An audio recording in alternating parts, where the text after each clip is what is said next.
on doing his duties for gaining a particular result. Here, Bhagavan advises a wise person that wise person should also keep on fulfilling the responsibilities which are there based on the body, based on the personality. Whatever responsibilities are there, you keep on fulfilling. The psychology will be understood later in the next verse. कि कुर्याद विद्वांस तथा असक्तः, without attachment. But why? What is the purpose? He says loka sangraham, chikirshur loka sangraham, with the intention to bring about welfare in the world, integrate the society. The wise person also mixes up with the ignorant person and works in this world, does everything for the welfare of the society.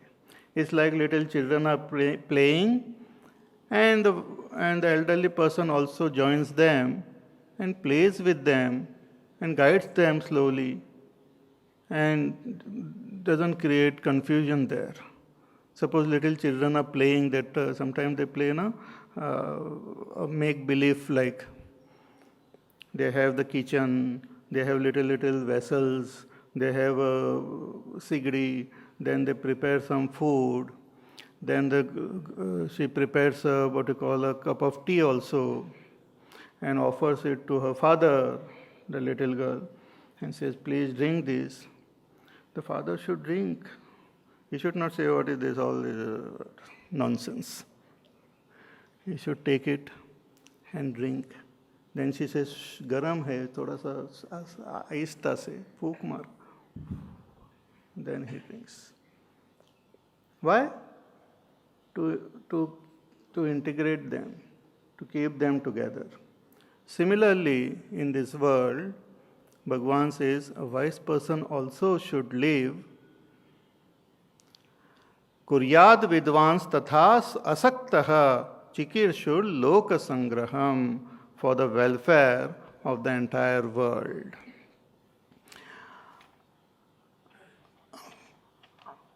One more verse is there guiding this wise person. Why he should behave in this way? What is the psychology behind it? That is beautifully brought out now in the next verse. Na buddhi bhedam janayet ajnanam karma sanginam joshayet sarva karmani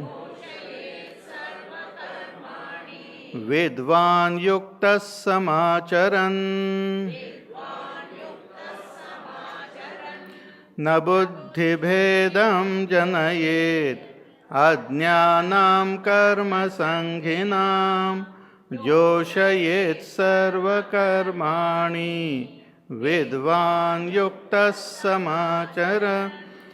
A vidvan, a wise person who has realized the self, who has recognized the truth, such a wise person should also work in this world without creating buddhi bhed, without creating confusion or unsettling the minds of the ignorant person. So it was said, ignorant person works with attachment, with the attitude that I am the doer and I am working to get this result. So he is at a very low level in his spiritual evolution. The ultimate understanding will come that I am not the doer. But at that level, the wise person should not unsettle them, tell them that no, what you are doing is wrong, or what you are doing is not the ultimate. Don't unsettle the mind of the ignorant, but slowly and steadily guide them to the ultimate goal. This is a very beautiful thing, because a person who is acting in this world, even if he is acting in that with the state of ignorance only, with the attitude of doership, but their action is important for that person. Slowly that action alone will help that person to become more and more pure and attain the supreme goal. Though from the highest standpoint, it is at a lower level, but still it will help the person to evolve.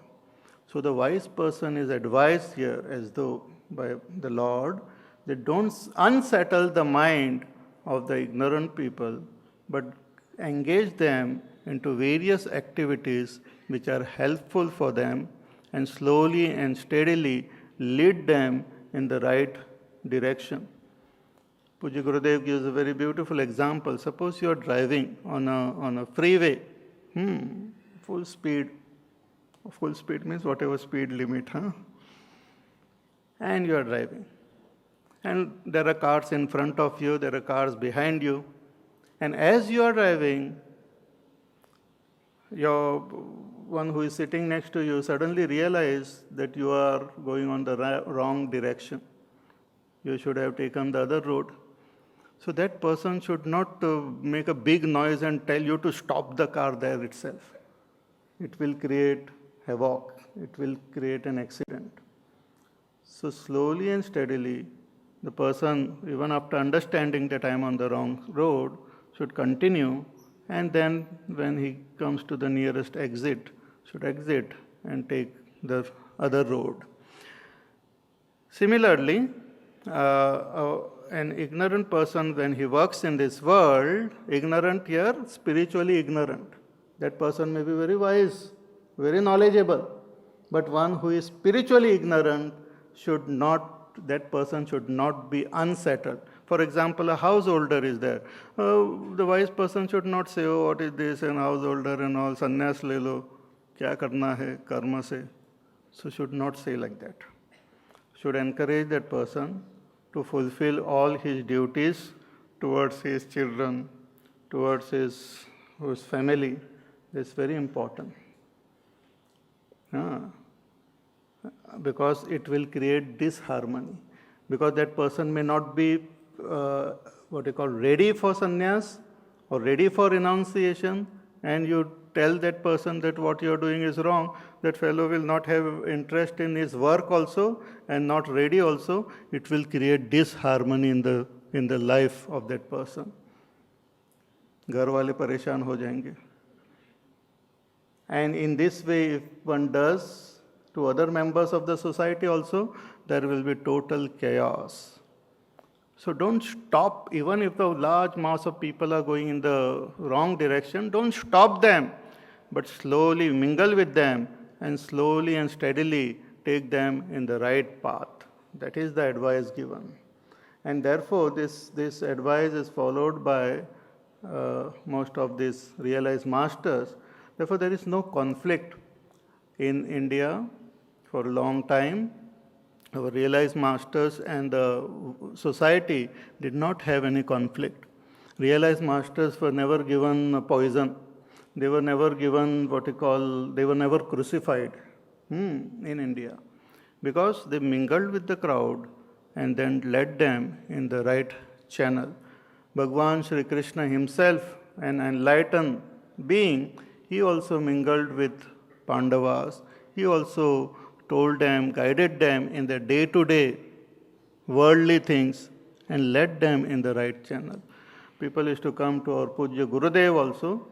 Businessmen used to come, and then worldly people, householders from different fields, and depending on their state and depending on their ability and aptitude, he used to guide them.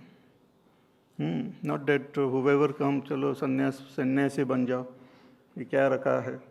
No, my wife is there, children, leave them. Gautam Buddha also left. You also leave. So that is not a proper way to deal. One has to guide people in activity, in proper activity. When the time comes, automatically they will evolve in the next stage. You don't have to force. It's like a tree. When the fruits are coming on the tree, one just have to give the water and fertilizer to the tree. Should not go and tell the fruits, jaldi karo, gir jao, pag jao. ऐसे ही पक जाएंगे. So you don't have to hurry them, but you just give fertilizer to the tree, and in its right time, they will become ripe and fall down, get detached from the tree. You should not put forth effort to pull them out of the tree. You should put forth effort to make them ripe. Because if fruits are plucked before they are ripe, they don't taste so sweet. They become very bad. So similarly, this is a giant tree of life, and we are like fruits attached to the tree, but we have to become ripe. While holding on to the tree, we have to become ripe. And then we can go on the next stage of knowledge. So this great advice is given here, कि न बुद्धि भेदम जनयेत. Don't unsettle the buddhi, the understanding or misunderstanding of people. Janayet ajnanam, those who are ajnani, those who have that deep sense of doership and who are attached to karma, engage them into different activities. Because action itself will slowly make them free from the bondage of action. Joshayet sarva karmani, engage them in various activities. Vidwan, the wise person who is yuktaha, who himself is completely integrated, he should engage himself acting in the most efficient way in the world. Samacharan. So in this way, of great leaders, spiritual leaders. See, there are various types of leaders in this world. In the field of business also leaders are there. In the field of politics also leaders are there. And every leader has to function in a different way. There are some leaders who are what you call instigators. They instigate people. There are some leaders who are motivators. They motivate. Instigate means tell people to go on the wrong path only. Make people go on the wrong path by creating anger in them, by creating passion in them, by creating a sense of jealousy and differences. These leaders you find at homes also. In the Ramayana also there was this. Great leader was Manthara. Leadership through instigation. She contacted Kaikeyi and said, what is this now? Ramchandraji is becoming king. Bharatji will be totally sidelined. And when Ramchandraji becomes king, then Kaushalya will become queen mother. You will be just second fiddle like. Nobody will bother about you. Nobody remembers the second. Only the first is remembered. So she instigated and created jealousy in her, created anger in her, created mistrust in her, removed love which she had for Ramchandraji and others, and created so much of confusion. And in that way, she brought her down. That's called leadership through instigation. Then there are leaders who motivates. Motivators are those who motivates us on our path, on the right path. They motivate, they encourage, they create enthusiasm and zeal and all. That is what is required. They motivate. But they motivate us to go in the same path only. Worldly path. So there are people, leaders in the world who are great motivators and they help us in our life. We read their books and all and then get great motivation. But there are, these realized masters are leaders of inspiration. They inspire us. They take us up, not forward. They take us at the higher level. We, from ordinary human being, we become superhuman. We attain that state of realization. So there are different type of leaders, spiritual leaders. So here Bhagavan is giving advice to such spiritual leaders that don't create disturbance in the minds of ignorant people, engage them into various activities and slowly guide them on the right path. Don't stop them, because once person start acting, if you stop them, then to start that person again is very difficult. Starting trouble we have. So let that person keep on acting, but guide